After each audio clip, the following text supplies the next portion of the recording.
My name is Gusti, Agung, Istri, Dhanista, and I'm from SMPN Negeri 1 Mui.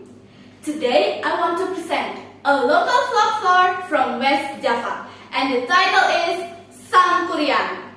So, once upon a time, lived a beautiful woman named Dayang Sumbi, who loved weaving. One day, she was weaving, but her spoon yard kept falling. Dayang Sumbi got annoyed. Then she said, "Oh my God, really? If a man picks up my quilt, he will be my husband. If a woman, she will be my sister." Suddenly, a male dog named Tuma picks it up.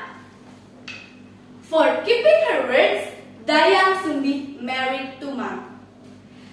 And Dayang Sumbi gave birth to a baby boy known as Sangkuriang. But Dayang Sumbi never told Sangkuriang who was his father. And Sangkuriang grew to be a healthy boy who loved to hunt. Tuma always followed him and taught Sangkuriang all the magic he knew. One day, Dayang Sumbi asked for a deer heart.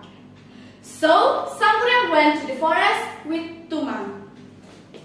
When he was hunting, Sangkuriang accidentally killed Tuma. His arrow missed the deer and hit Tuma's body. Then Sangkuriang went home and told his mother about the accident. "Mother, I want to tell you that Tuma is dead because my arrow missed the deer and hit Tuma's body." "What? Why did you do that?" Dayang Sumbi couldn't hold back her anger. She hit Sangkuriang's forehead with her spoon yard, leaving a deep scar. "I'm sorry, Mother. I'm sorry. Please forgive me." Sangkuriang feels sad and also confused. How can his mother love a dog more than him? Then Sangkuriang decided to go away from their home and went on a journey. In the next morning, Dayang Sumbi looked. She looked for her son, but he was nowhere to be found. She was exhausted, then fell asleep.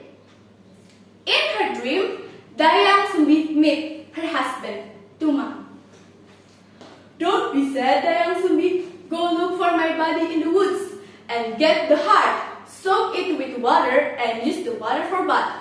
You will look young forever," said Tuma in her dream. After bathing with the water used to soak the dog's heart, Dayang Sumbi looked more beautiful and even younger. And time passed by. Sangkuriang stopped at a village. He met and fell in love with a beautiful girl. But he didn't realize that the village was his homeland and the beautiful girl was his own mother, Dayang Sumbi. And their love grew naturally, and Sangkuriang asked the girl to marry him. One day, Sangkuriang was going on a hunt. He asked Dayang Sumbi to fix the turban on his head. Dayang Sumbi was shocked when she saw a scar on his head at the same place where she hit Sangkuriang years ago. Dayang Sumbi realized that the young man was her son. She immediately looked for a reason to cancel her marriage with Sangkuriang. "Sangkuriang, you can marry me as long as you can fulfill my request." "A request? What is your request?" "I want you to turn the valley into a lake and build a huge boat to cross the water. It must be finished before dawn." Dayang Sumbi's request was difficult, but Sangkuriang didn't want to lose Dayang Sumbi. Okay, I will make all your requests come true." Then Sangkuriang harnessed his magic powers. He invited spirit and magical creature to help him. They worked overnight, blocking the river with mud and soil.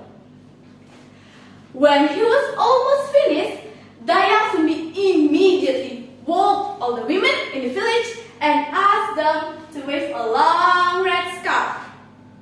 And all the women in the village were waving a long red scarf, making it look as the sun was breaking. Deceived by the wrong sun, the cock crowed and the farmers rose for the new day. And that meant Sangreon failed to finish the boat.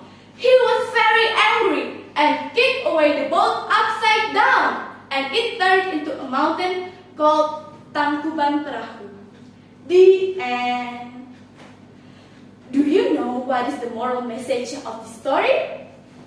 The moral message of the story are: number 1, we must think before we act.